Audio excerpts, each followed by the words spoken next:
नमस्कार। आज की क्लास में हम लोग देख रहे हैं part 5 learners characteristic motivation and classroom management. चलिए इसको भी हम लोग रैपिड करेंगे क्योंकि बहुत सारे क्वेश्चन है अभी और मैं इसको थोड़ा सा जल्दी ये फिनिश करना चाह रहा हूँ क्योंकि आपके पास ये क्वेश्चन पहुँच जाना चाहिए। ये मेरा मेन मोटो है। बाकी ऑलरेडी बहुत सारा प्रैक्टिस इसमें हम लोग कर चुके हैं। Learners characteristic include cognitive, social, emotional and physical. यानी कि छात्र की विशेषताओं में ये चारों चीज शामिल होते हैं, यानी कि ज्ञानात्मक, सामाजिक, भावनात्मक और शारीरिक गुण। Cognitive development refers to intellectual ability and thinking.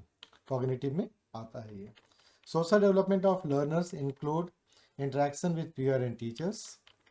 Emotional development refers to understanding and managing emotions. Growth, motor skill, coordination. So growth, motor skill और कोऑर्डिनेशन ये शारीरिक यानी कि फिजिकल डेवलपमेंट में होता है, यानी कि ये वृद्धि, ग्रोथ, मोटर कौशल और समन्वय। ठीक है। सो एक चीज़ बहुत ज़रूरी जानना है यहाँ पर कि ग्रोथ और डेवलपमेंट में क्या अंतर है। ग्रोथ किसे बोलते हैं, डेवलपमेंट किसे बोलते हैं। ठीक है। अगर आप लोग थ्योरी पार्ट पढ़े होंगे तो आप लोगों को अंतर दोनों में समझ में आएगा। दोनों बिल्कुल ही अलग अलग चीज होता है। ठीक है। अधिगम में प्रेरणा का अर्थ क्या है। Driving force that encourage learning. Intrinsic motivation यानी कि आंतरिक प्रेरणा आती है, कहाँ से आती है, स्टूडेंट्स ऑन इंटरेस्ट, छात्र के अपनी रुचि से आती है। एक्सट्रिंसिक मोटिवेशन ये सब क्वेश्चन में आता है। इंट्रिंसिक, एक्सट्रिंसिक ये सब क्वेश्चन में अधिकतर ये सब क्वेश्चन जो है वो आपका आता है। ये कॉमन है, रेगुलर क्वेश्चन ये सब है। बाह्य प्रेरणा कहाँ से आती है, रिवॉर्ड्स, ग्रेड और टीचर्स प्रेस, यानी कि टीचर जब आपकी सराहना करता है तो आप अपने आप में खुश हो जाते हैं। ठीक है। यही होता है जब आप लोग कमेंट लिखते हैं ना अच्छा अच्छा तो हम खुश हो जाते हैं, यानी कि मेरे ऊपर भी ये असर होता है ना। इंट्रिंसिक मोटिवेशन मेरे साथ भी होता है। Maslow hierarchy of needs start with. Maslow की आवश्यकताओं का पदानुक्रम शुरू होता है आपकी शारीरिक आवश्यकताओं से। ठीक है। यानी कि साइको जो भी हमारे पास जो नीड्स होता है, शारीरिक आवश्यकताएं हैं, वहाँ से ये शुरू होगा। The top level of Maslow hierarchy is self actualization. ठीक है, आत्म साक्षात्कार। ठीक है। मास्लो का जो पदानुक्रम है उसका सबसे शीर्ष है वो क्या है, आत्म साक्षात्कार यानी कि self actualization. Student excuse me sorry student centered classroom promotes. A student-centered classroom promotes active participation. Classroom management aim to maintain discipline and create conducive learning environment. ठीक है। यानी कि कक्षा प्रबंधन का उद्देश्य क्या होता है, अनुशासन बनाए रखना और अनुकूल अधिगम वातावरण बनाना। अब अनुकूल अनुकूल अधिगम वातावरण क्यों बनेगा, क्योंकि आपका एक सिलेबस है, आपका एक लेसन प्लान है। तो जब तक अनुकूल वातावरण नहीं रहेगा, डिसिप्लिन नहीं रहेगा, आपका वो लेसन प्लान पूरा नहीं हो पाएगा। ठीक है। तो उसके लिए आपको ये चाहिए। Positive reinforcement in classroom means rewarding desirable behaviour. सकारात्मक सुदृढ़ीकरण का अर्थ होता है कक्षा में वांछनीय व्यवहार को पुरस्कृत करना, पुरस्कार देना।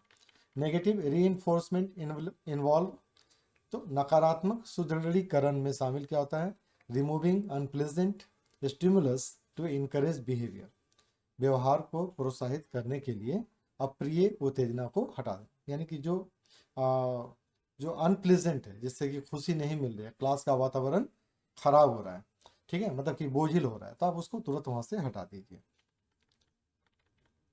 Students attention can be maintained by varied activities and teaching aids. Peer learning helps in collaborative learning. Group work in a class improve teamwork and communication. Classroom rules should be clear and consistent. Motivation enhance learning and engagement. जब motivate आप किसी को करते हो ना तो उसका क्या होता है, उसका लर्निंग में और उसका एंगेजमेंट यानी सहभागिता, अधिगम और सहभागिता दोनों बढ़ जाती है। वो पढ़ता भी अच्छा से है और पार्टिसिपेट भी अच्छा करता है। कक्षा डिसिप्लिन इन क्लासरूम मीन्स, कक्षा में अनुशासन का अर्थ होता है proper behaviour and respect for rules. Maslow safety needs include protection from harm, यानी कि मास्लो की सुरक्षा आवश्यकता में क्या शामिल है, हानि से सुरक्षा। Love and belonging needs refer to स्नेह और संबंध आवश्यकताओं का मतलब है फ्रेंडशिप एंड एक्सेप्टेंस। ठीक है, अब क्या होता है ये कि स्नेह और संबंध, स्नेह यानी कि आप friendship, love and belonging needs, यहाँ पर ये क्लासरूम में भी होता है। अगर आपको स्टूडेंट के साथ आपका स्नेहपूर्ण वातावरण बन रहा है तो आपको आपको वो अपने साथ, आपके साथ अटैच करने के लिए वो आपको परमिशन देंगे, यानी कि आप बच्चे के साथ आप अटैच हो जाते हैं, आप उसके इमोशंस को, आप उनके नीड्स को, आवश्यकताओं को आप समझने लग जाते हैं, जिससे कि आपका अधिगम का काम आसान हो जाता है। सेल्फ स्टीम नीड्स इंक्लूड, लेकिन यहाँ पर एक चीज़ ध्यान में रखना है कि स्नेह और संबंध, ठीक है, उसकी एक सीमा है, एक उसका बाउंड्री, ठीक है, वो उस बाउंड्री तक आपको लिमिट रखना है ना, मतलब कि बहुत ज़्यादा क्लोज भी आपको नहीं होना है। ठीक है, तो वो चीज़ आपको यहाँ पर ध्यान रखना है कि आप उतना ही तक रिलेशन बनाइए जिससे कि आप उसको अच्छी तरह से समझ सकें और आप उसकी प्रॉब्लम को सॉल्व कर सकें, उससे ज़्यादा आपको नहीं जाना है। Self esteem needs include confidence and respect, आत्मविश्वास और सम्मान बढ़ता है। ठीक है, आत्मसम्मान आवश्यकताओं में क्या क्या शामिल है, कॉन्फिडेंस और सम्मान दोनों शामिल है इसमें। ठीक है, कहने का मतलब क्या होता है ना कि हर इंसान का अपना एक सेल्फ रिस्पेक्ट होता है, और वो जिसके पास सेल्फ रिस्पेक्ट नहीं है, ठीक है, वो आपका मतलब कि दिक्कत है उसके साथ, बहुत बहुत मुश्किल है। सेल्फ स्टीम क्या होता है, आत्म जो सम्मान जो होता है ना, वो कैसे मिलेगा, सेल्फ स्टीम यानी कि खुद से अपने अंदर से जो आपको प्रेरणा मिलती है ना कि हमको ये काम करना है, ठीक है, तो वो आता है कब, कॉन्फिडेंस और रिस्पेक्ट। ठीक है, जैसे आप रखेंगे रिस्पेक्ट और कॉन्फिडेंस अगर आपके अंदर में है तो आप अपने इस चीज़ों को आप हासिल कर पाइएगा। Motivation can be enhanced by, प्रेरणा बढ़ाई जा सकती है सीटिंग अचीवेबल गोल्स, आप अपना एक गोल सेट करो, और गोल ऐसा होना चाहिए जिसको कि आप अचीव कर पाओ। ठीक है, अब ऐसे गोल आप सेट ना कर लो जो आप अचीव कर ही नहीं पाओ। ठीक है, तो गोल अचीव करने के लिए क्या होना चाहिए, आपका इंटरेस्ट और एबिलिटी दोनों मैच करना चाहिए, इंटरेस्ट भी है, एबिलिटी भी है, और उसके अकॉर्डिंग अगर आपका गोल है तो वो अचीव होने में कोई देर नहीं, वो अचीव होगा ही होगा। लेकिन इंटरेस्ट है, एबिलिटी नहीं है, और अपने गोल भी सेट कर लिया एकदम हार्ड, तो वो चीज़ नहीं होती। यानी कि प्रेरणा बढ़ाई जा सकती है अचीवेबल गोल से, यानी कि प्राप्त करने योग्य लक्ष्य निर्धारित करके। Intrinsic motivation leads to long term engagement and self learning. ठीक है, आंतरिक प्रेरणा का परिणाम क्या होता है, लॉन्ग टर्म एंगेजमेंट, दीर्घकालीन सहभागिता और स्व अधिगम। अगर आप सेल्फ मोटिवेटेड हो कि नहीं हमको ये काम करना है, तो दुनिया कुछ भी कर लो, कर ले, आप जो है एक लॉन्ग टर्म अपना प्लान पर आप काम करना शुरू कर दोगे, और वो काम आपका खुद से होगा। अगर आप डेली अगर आप ये करते हैं ना कि हमको सुबह 5 बजे उठ जाना है, यार 5 बजे उठ के हम पढ़ना है, ठीक है, 1 घंटा पढ़ेंगे, 1.5 घंटा पढ़ेंगे, उसका जो स्कूल के लिए रेडी होंगे, या फिर कोई भी अपना है आप प्लानिंग करते हो, तो कोई कारण नहीं है कि आप नहीं उठ पाओगे। आप अपने आप स्वतः 5 बजे आपका नींद टूट जाएगा, और यकीन मानिए कि आपका नींद टूटेगा उसके बाद आपका घड़ी का अलार्म बजना शुरू हो जाएगा। ठीक है, तो ये सारी चीज़ें होती है इसमें। और आंतरिक प्रेरणा का परिणाम क्या होता है, दीर्घकालिक सहभागिता और स्व अधिगम। एक्सट्रिंसिक मोटिवेशन में इंक्लूड, बाहरी प्रेरणा में शामिल हो सकता है प्रमाण पत्र, पुरस्कार और ग्रेड। ठीक है, तो बाहरी प्रेरणा कैसे होता है, बाहरी प्रेरणा के लिए आपके पास क्या है, प्रमाण पत्र भी होता है, आपके पास पुरस्कार भी है, और ग्रेड भी आपको दिया जाता है, यानी कि ग्रेड भी आपको उसमें मिलता है। तो ये सारी चीज़ें हैं उसमें, और थोड़ा सा इसका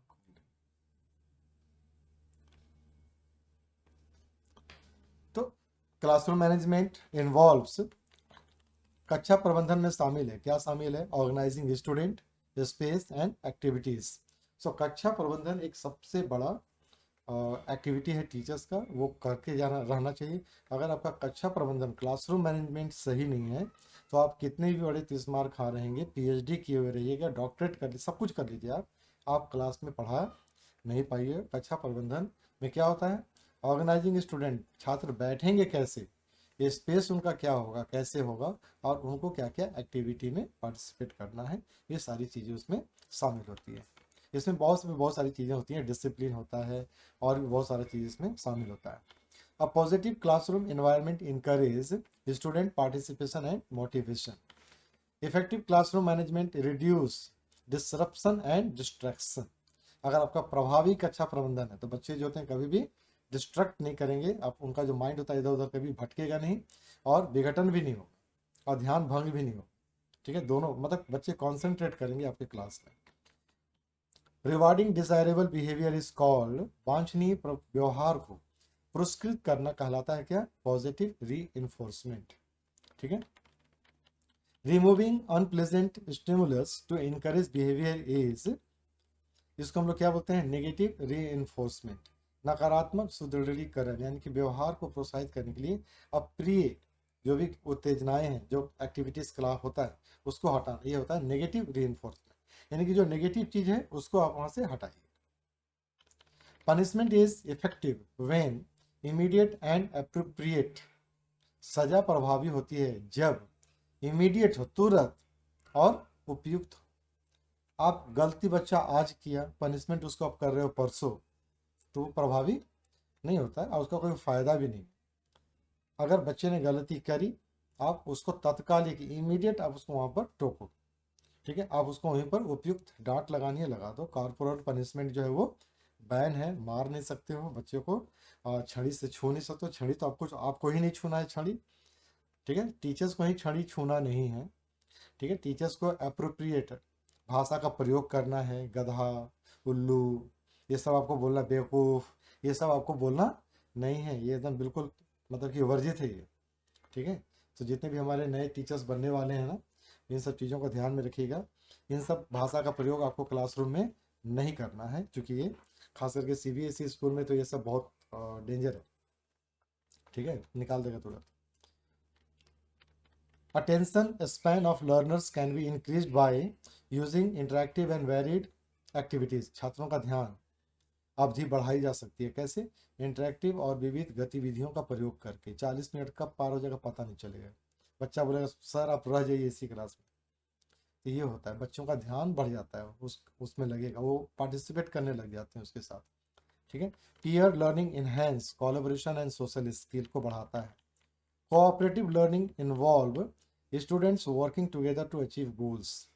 कोऑपरेटिव सहकारी अधिगम, एक होता है सहपाठी अधिगम। तो सहपाठी में क्या होता है, एक दूसरे को बच्चे मिलजुल करके पढ़ते हैं, आपस में एक दूसरे से पूछ करके पढ़ते हैं। इससे क्या होता है, कोलैबोरेशन, आपसी सहयोग बढ़ता है, और बच्चों में सोशल स्किल आता है, सामाजिक कौशल आता है। ठीक है, तो बच्चे एक दूसरे से दोस्त बनाते हैं। अब दोस्तों में क्या होता है, नफा नुकसान, ठीक है, लेन देन, या वो बच्चे समझ जाते हैं कि कैसे करना है ना, कितना खुश रहना है, नहीं दिया नाराज नहीं होना है। तो बहुत सारी चीज़ें, सोशल एक्टिविटी वहाँ पर सीखता है बच्चा, स्किल्स सीखता है। बहुत ज़रूरी है आज के समय में सोशल स्किल। समाज में ये जो फटाफट फटाफट चल रहा है ना, 2020 भी खत्म हो गया। अब तो लगता है कि 1 ओवर वाला सब गेम खेलता है सब एकदम तुरंत। तो इसमें क्या हो रहा है, सोशल स्किल में कमी आ रहा है कहीं ना कहीं पर। बच्चों में अब क्या हो रहा है कि पेशेंस की कमी आ रहा है, उनको हर चीज़ फटाफट चाहिए, तुरंत। आप भी बोले अभी चाहिए, नहीं तो कूद जाएंगे, फान जाएंगे तो सुसाइड। तो ये क्या हो रहा है, सोशल स्किल उनके अंदर में नहीं है। अगर किसी ने कॉपी देने से मना किया तो लड़ाई झगड़ा चालू, मना किया तो दूसरा काम चालू, मना किया तो नाराज हो गए। ये सारी चीज़ें आती है कि वो सोशल नहीं है। सोशल स्किल में क्या होता है, किस प्रकार से, देखते हो ना आजकल कितना जियो पॉलिटिक्स कितना होता है, कुछ भी हो रहा, नाराजगी कहीं नहीं होना, सब सही समय का इंतजार करता है, अपने समय का इंतजार करता है, फिर उसको ठीक करता है। कोऑपरेटिव का मतलब क्या होता है, सहकारी। ठीक है, सहकारी मीन्स सभी लोगों को साथ में ले करके चलता है, एक साथ मिल करके किसी एक गोल को अचीव करने के लिए काम करता है। ठीक है, तो अगर मान लीजिए कि आप फुटबॉल मैच खेलते हो या फिर क्रिकेट मैच खेलते हो, ठीक है, अगर उसमें से कोई एक टीम मेंबर खराब खेलना शुरू कर दे तो क्या होगा, पूरा का पूरा टीम हार जाएगा। तो अचीव करता है गोल कैसे, सब मिल करके गोल करता है, एक ही टारगेट पर काम करता है सब। तो सहकारी अधिगम में क्या शामिल है, students working together to achieve goal. Motivation is essential for active learning and participation. Classroom rules should be clear, fair and consistent. ठीक है, साफ सुथरा एकदम स्पष्ट नियम कानून आपका होना चाहिए, निष्पक्ष होना चाहिए। ठीक है, एकदम वायस नहीं हो, और कंसिस्टेंट। ठीक है, self regulation of learners means controlling on behaviour and learning. Emotional intelligence include understanding and managing emotions. Motivation theories help teachers to design a strategy to encourage learning, यानी कि प्रेरणा सिद्धांत शिक्षकों को मदद करता है किसी के लिए अधिगम को प्रोत्साहित करने के लिए रणनीति कैसे तैयार करना है उस पर। According to Skinner, learning is influenced by, Skinner के अनुसार अधिगम प्रभावित होता है किससे? रीइंफोर्समेंट से। ये सब क्वेश्चन आता है, इसको एकदम हमेशा माइंड में रखिएगा कि स्किनर के अनुसार अधिगम प्रभावित होता है कैसे? रीइंफोर्समेंट से। बायोस्की ने किस पर जोर दिया था? सोशल इंटरेक्शन इन लर्निंग, यानी कि अधिगम में सामाजिक इंटरेक्शन को उन्होंने जोड़ दिया। Motivation strategy include praise, reward, challenge and autonomy. प्रेरणा रणनीति में शामिल है प्रशंसा, पुरस्कार, चुनौती, स्वायत्तता। ठीक है। अटेंशन इज नेसेसरी फॉर, ध्यान आवश्यक है किसके लिए? प्रभावी अधिगम के लिए, इफेक्टिव लर्निंग के लिए। Learners interest can be enhanced by using relevant content and activities. Classroom participation include asking questions, discussion activities. Self-motivation lead to independent and lifelong learning. Classroom environment includes physical, social and psychological aspect. Motivation is intrinsic when learners enjoy the task. Motivation is intrinsic. प्रेरणा जो है आंतरिक होती है कब? जब बच्चा enjoy कर रहा है किसी काम को, तो उसका काम करने का मोटिवेशन उसका अपने आप बढ़ जाता है। ये सब क्वेश्चन आता है, थोड़ा सा चेंजेज रहता है, ट्विस्टेड रहता है, लेकिन क्वेश्चन मिलता जुलता ही आएगा। Motivation is extrinsic when external reward is used. ठीक है, बाहरी पुरस्कार का जब उपयोग होता है तो बच्चों में बाह्य प्रेरणा आती है कि अरे ये काम करेंगे तो मुझे इनाम मिलेगा, और इस इनाम के चक्कर में वो मोटिवेट हो जाता है और काम करता है। Attention can be sustained by short activities and variation. Learners prior knowledge help in, छात्रों का पूर्व ज्ञान मदद करता है लिंकिंग न्यू कॉन्सेप्ट, यानी कि नई अवधारणाओं से जोड़ना। Scaffolding is learning means, scaffolding जो होता है ना, तो स्कैफोल्डिंग क्या होता है अधिगम में कि ऐसे बच्चे जो कि थोड़ा सा स्लो है, यानी उनका बैकलॉग चला गया है, तो बैकलॉग वाले बच्चों को आप जो हेल्प करते हो पढ़ने में, ठीक है, तो उसको हम बोलते हैं स्कैफोल्डिंग। तो supports provided gradually to learners, छात्रों को धीरे धीरे सहायता प्रदान करना, यानी कि जो स्लो लर्नर है उनको भी आप हेल्प करते हो, तो वो भी इसमें आते हैं। जोन ऑफ प्रॉक्सिमल डेवलपमेंट बायोस्की का ये दिया हुआ है, ठीक है, ZPD। ठीक है, तो प्रॉक्सिमल विकास का क्षेत्र जो है, जो बायोस्की का है, वो क्या करता है? लर्निंग विथ गाइडेंस, मार्गदर्शन के साथ अधिगम को जोड़ देता है, बढ़ावा देता है। Intrinsic motivation lead to sustain engagement, सतत सहभागिता। एक्सट्रिंसिक मोटिवेशन में इंक्लूड प्रशंसा, ग्रेड, पुरस्कार, यानी कि praise, grades and prize. Classroom management is necessary to maintain discipline and smooth learning. Positive reinforcement increase desired behavior. Negative reinforcement strengthens behavior by removing unpleasant stimulus. Punishment is effective when immediate, appropriate and explained. ठीक है, question देखिए बहुत सारा मिलता जुलता आपको मिलेगा इसमें, लेकिन उसका जो लिखने का तरीका, पूछने का तरीका है, वो चेंज हो रहा है यहाँ पर। Learners engagement can be increased by interactive teaching. Classroom rules should be clear and consistent. Emotional intelligence helps in understanding and managing emotions. Motivation strategies for learners include praise, reward, challenge, and autonomy. ठीक है, self-regulated learners manage their learning independently. Classroom environment includes physical, social, psychological aspect. Group discussion enhanced critical thinking and communication. Peer assessment allow students evaluate each other. Self-assessment help identify strengths and weaknesses. Diagnostic test identify learning gaps. ठीक है, तो ये सब चूंकि हम लोग already पहले से डिस्कस कर चुके हैं। तो डायग्नोस्टिक टेस्ट क्या होता है? हम लोग निदानात्मक जो परीक्षा लेते हैं उसमें क्या करते हैं? टेस्ट करते हैं कि इसमें और कहाँ कहाँ छूट रहा है, इसका क्या क्या प्रॉब्लम आ रहा है, उसको डायग्नोस्ट करता है और उसको हम लोग ठीक करते हैं। Continuous assessment improve learning during instruction. Criterion reference test measure performance against set criteria, पिछले क्लास में भी देखे थे। Norm reference test compares student with peers, मानक आधारित यानी कि आपस में तुलना करके करते हैं। Formative evaluation is process oriented, जो चलते रहता है पूरी पढ़ाई के दौरान। समेटिव असेसमेंट और इवेल्यूएशन प्रोडक्ट ओरिएंटेड होता है, यानी कि लास्ट में होता है, एकदम प्रोडक्ट क्या निकल रहा है उस पर आता है। Feedback should be constructive and specific. Learners self esteem is boosted by encouragement and recognition.